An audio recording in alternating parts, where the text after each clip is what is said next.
بسم اللہ الرحمن الرحیم۔ پیارے دوستو، اگر آپ قرآن پاک صحیح پڑھنا نہیں جانتے تو یہ ویڈیو انتہائی آپ کے لیے اہم ہے۔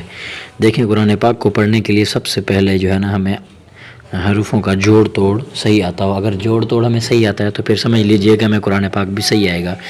اگر ہمیں جوڑ توڑ ملانا صحیح نہیں آتا تو پھر قرآن پاک بھی ہمیں صحیح نہیں آئے گا پڑھنا، ہم اس میں ہمیشہ جھجکیں گے۔ سب سے پہلے ہم جوڑ توڑ جتنا زیادہ ہو سکے آپ جوڑ توڑ پہ محنت دیں۔ انشاءاللہ جیسے ہی جوڑ توڑ آپ کا صحیح ہو جائے گا، لفظوں کا ملانا حروفات کا جیسے آپ کو پتہ چل جائے گا تو انشاءاللہ آگے پھر پڑھنا آپ کے لیے انتہائی آسانی ہو جائے گی۔ تو ہماری محنت ہے جوڑ توڑ کرانے میں۔ آج کا سبق شروع کرتے ہیں۔ بسم اللہ الرحمن الرحیم۔ میم زبر ما، فا الف زبر فا، مفا، زادو زبر زن، مفازن۔ ٹھیک ہے، یہاں پر حرف زا ہے، زا کو سختی کے ساتھ ادا کرنا ہے۔ مفازن، پھر زا کے اوپر تنوین ہے، تنوین کہتے ہیں دو زبر دو زیر دو پیش کو۔ ٹھیک ہے، یہ یاد کرتے جائیں، دو زبر دو زیر دو پیش کو تنوین کہتے ہیں۔ میم زیر می، ہا کھڑا زبر ہا، می ہا، دال دو زبر دن، میہادن، ہا کو موٹا کرنا ہے، دال کے اوپر یہ تنوین ہے۔ میہادن، ہا بریک نہیں کرنا، یہاں حرف ہا جو ہے دو آنکھوں والی وہ ہمیشہ موٹی پڑی جاتی ہے۔ نون زبر نا، با الف زبر با، نبا، تا دو زبر تن، نباتن۔ ٹھیک ہے، نباتن۔ واضر وی، فا الف زبر فا، وفا، قوف دو زبر قن، وفاقن۔ حرف قاف کو موٹا کر کے پڑھیں گے، ٹھیک ہے نا، حرف قاف ہمیشہ موٹا پڑھا جائے گا۔ سا پیش سو، با واو پیش بو، صبو، را دو زبر رن، صبورن۔ یہاں حرف را کو موٹا کریں گے، ٹھیک ہے، را ہمیشہ موٹا ہی پڑا جائے گا، صرف ایک حالت میں را بریک پڑا جائے گا جب را کے نیچے زیر ہو، باقی ساری حالتوں میں ہمیشہ را موٹی پڑی جائے گی۔ صبورن، صبورن، یہاں پر حرف سا کی آواز نکالنی ہے، سین کی بھی نہیں، صاد کی بھی نہیں، مخارج کا آپ خاص احتیاط کریں، ٹھیک ہے۔ سا جس حرف کی جو آواز ہو وہی آواز ادا کریں، انشاءاللہ یہ آپ کے پڑھنے میں آسانی پیدا کرتا ہے۔ را زبر را، سین وا پیش سو، رسو، لام دو زیر لن، رسولن، رسولن، لام کے نیچے تنوین ہے، لام دو زیر لن، حرف را کو موٹا کرنا ہے۔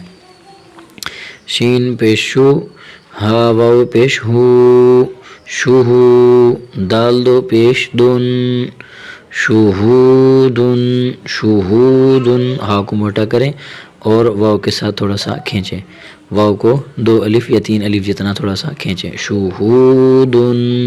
آخر دال کے اوپر تنوین ہے، دو پیشیں ہیں، یہاں پر تھوڑا سا غنہ کرنا ہے، شہودن۔ قاف پیش قو، عین واو پیش عو، قوعو، دال دو پیش دن، قعودن۔ قاف کو موٹا کرنا ہے، عین کی آواز نکالنی ہے، قعودن، دال کے اوپر یہ دو زبانیں تنوین ہے، قعودن۔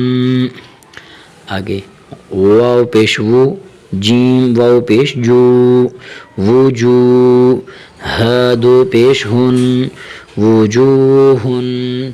حرف ہا یہ جو ہے یہاں حرف ہا کو ہمیشہ موٹا کر کے پڑھیں گے، بریک نہیں پڑھیں گے۔ وجوہن۔ حمزہ زبر ا، سا یا زیر سی، اسی، میم دو زیر من، اسیمن۔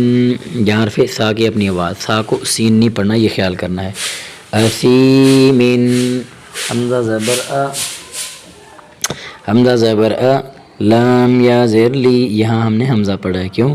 حمزہ اور الف میں فرق یہ ہے، حمزہ کے اوپر الف ہمیشہ خالی ہوتی ہے، حمزہ کے اوپر نیچے کہیں حرکت آ جاتی ہے، جب بھی حرکت آ جائے الف کے اوپر تو وہ الف حمزہ بن جاتی ہے۔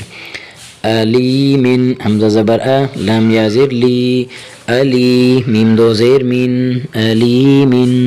با زبر با، صاد یا زیر سی، بصری، را دو زبر رن، بصیرا حرف صاد کو موٹا کرنا ہے اور حرف را یہ دونوں کو موٹا کر کے پڑھیں گے بصیرا. اب ایک مرتبہ دوبارہ دہراتے ہیں, ذرا توجہ کرنا. اب روانگی کے ساتھ دہراتے ہیں مفازا مہادا نباتا وفاقا ثبورا رسول شهود قعود وجوه أثيم أليم بصيرا. تو آج کے لیے اتنا ہی. آخر میں آپ سے ایک ہی گزارش ہوتی ہے, اگر آپ ہمارے چینل پہ نئے ہیں تو پلیز آپ ہمارے چینل کو لائک کریں اور شیئر کریں, سبسکرائب بھی کریں, بیل آئیکن کو ضرور دبائیں تاکہ ہماری ہر آنے والی نئی ویڈیو آپ تک پہنچے. تو آپ خود بھی سیکھیں, سمجھیں قرآن پاک, اپنے بچوں کو بھی, اپنے گھر والوں کو بھی سکھائیں اور آگے شیئر بھی کریں. آپ کو بھی اس کا اجر عظیم ملتا ہی رہے گا. السلام علیکم ورحمۃ اللہ وبرکاتہ.